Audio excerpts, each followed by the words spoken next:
On my court, we are 3 women, and there are 6 males. The court is not full, but the additions I've heard of, which are in the pipeline, are all male. But that is not to say that Uganda has not worked to bring at par women professionals and women at large to important positions. They have tried, but still it's a struggle. One day maybe we'll outnumber the men on the bench. But certainly there are many high court judges and many magistrates who are women. When I served at the East African Court, I was the only woman against 5 male judges. Uganda is the only one which nominated a male and female. All the others nominated males. And Uganda has maintained the tradition of replacing a female outgoing judge with a female judge. So we have always had, we are only 2 anyway. Since its inception, I was the first, there is a second, she's going out in November, and we hope that she will be replaced by a woman. Rwanda is another country that has seconded women to the tribunal.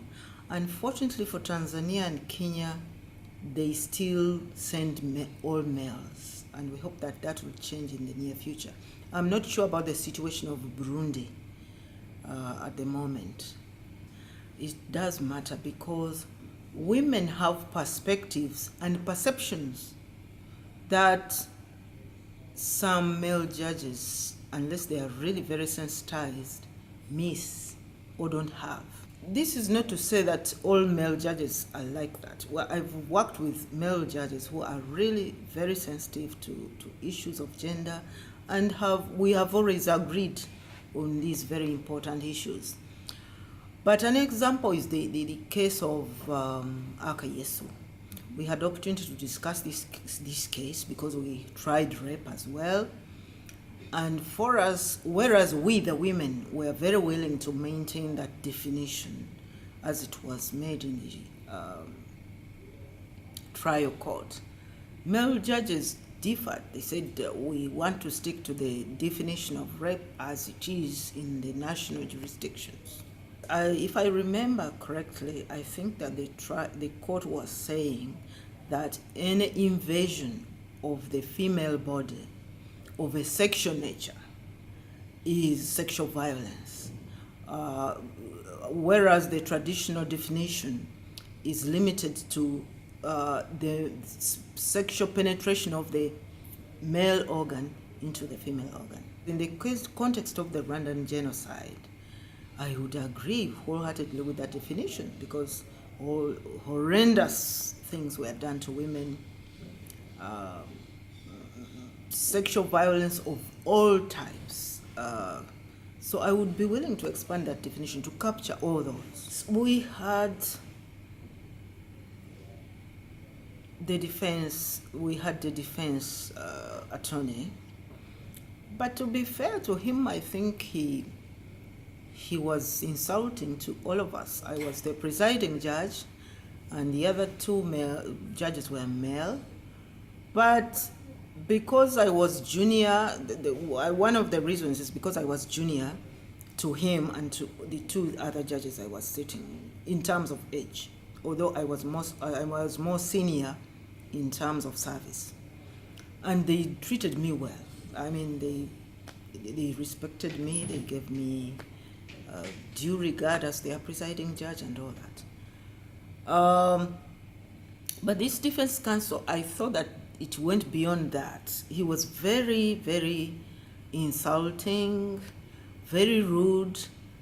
And so one day, what we did was to put him in a public session and repeat what we were told he had said, and it was put all over the internet, and he was called a racist, and he didn't like it, and he stopped the insults. I got the impression that maybe it's because I was a woman and black, apart from the defense lawyer who described us in derogatory terms regarding our respective races. The rest were fairly accommodating. I never got the impression that because I'm black, therefore people think less of me than others. It depended on what you were able to produce. That's what earned you the regard or not of the lawyers and the other judges.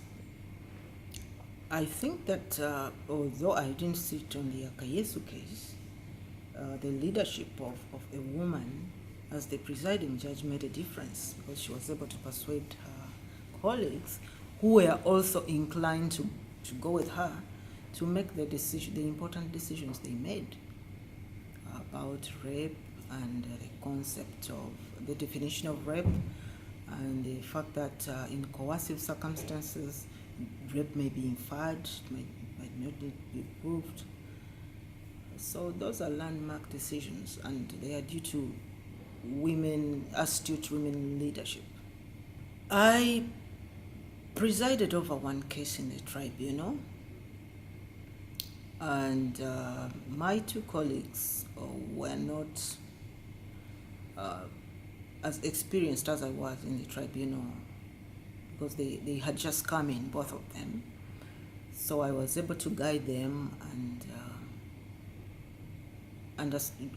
understand the jurisprudence and the rules, and persuade them to certain decisions along the way.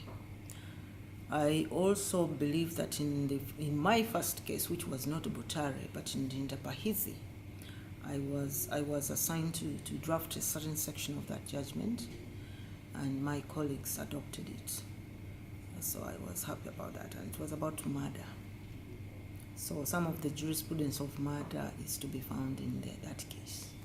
Most women, not all women are good leaders, certainly, but most women have the advantage of being perceptive and having lived through the conditions that they want to address, because for a woman, you have to be twice as good as the man to be noticed. So you know that you have fought a battle, and this other woman is also fighting the same battle, and therefore it's easy for you to recognize any achievement or harassment or whatever it is that she might be undergoing.